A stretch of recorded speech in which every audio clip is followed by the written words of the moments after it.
Justice have said that Agudath Yisrael, one of the parties that make up the ultra-Orthodox United Torah Judaism coalition, must let women run for parliament.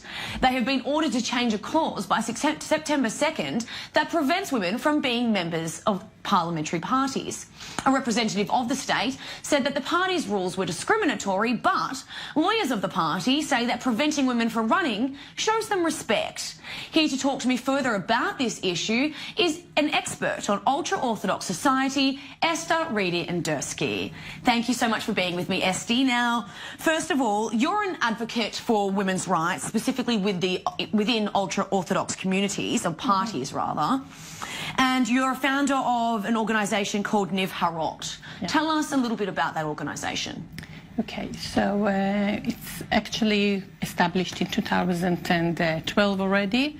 A colleague of mine, her name is Estee Rieder, she opened a Facebook page. It's called No Voice, No Vote, לא נבחרות, לא בוחרות.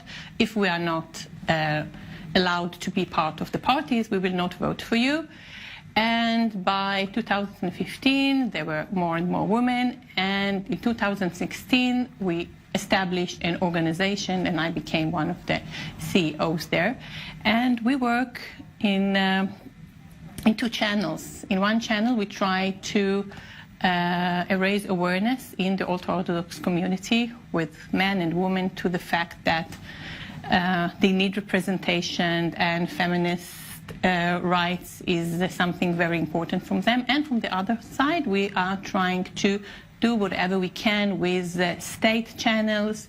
We even been to the UN, to the CEDAW committee, in order to change the barriers.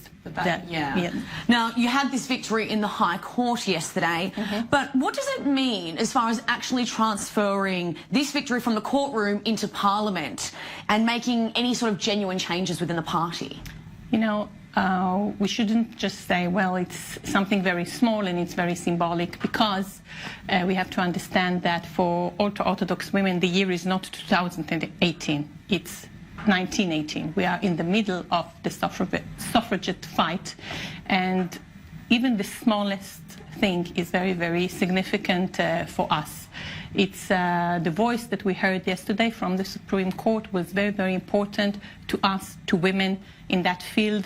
We really heard that we have like a backwind, that we have support from the state, and we should continue to do whatever we can on the field and try to recruit more and more women to the fight. So I don't think that tomorrow morning or in September 3rd there would be a woman there in politics, but it would definitely make a change, and it will make it easier maybe for another woman to come and try to knock on the door and to say, well, really, I want to go in and to be in the party. We are working very hard in order to make leadership programs to try really to have that line of women that will want to take part, that will want to be in politics. But you know, it's not only politics, because the fact that there are no women there, it really reflects the everyday life, the society, the women's status in the community. Absolutely. And how do most ultra-Orthodox women take you and what you're doing?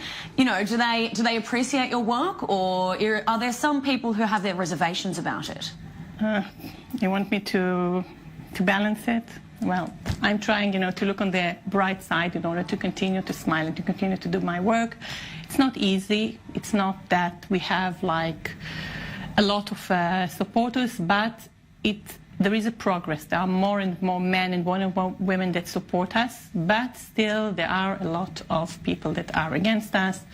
We really, we take a lot of backlash, a lot of threats, a lot of bad language against us, against our family. It's not an easy fight, but it's an important fight. I'm thinking, you know, about my grandchildren, about the next generation, and I'm trying to do whatever I can for them, regardless the environment that is not always very supportive. Absolutely. I could imagine that this is going to be a slow process, but a very important one at that. Estee, thank you so much for joining me, and good luck with everything. Thank you. A question asked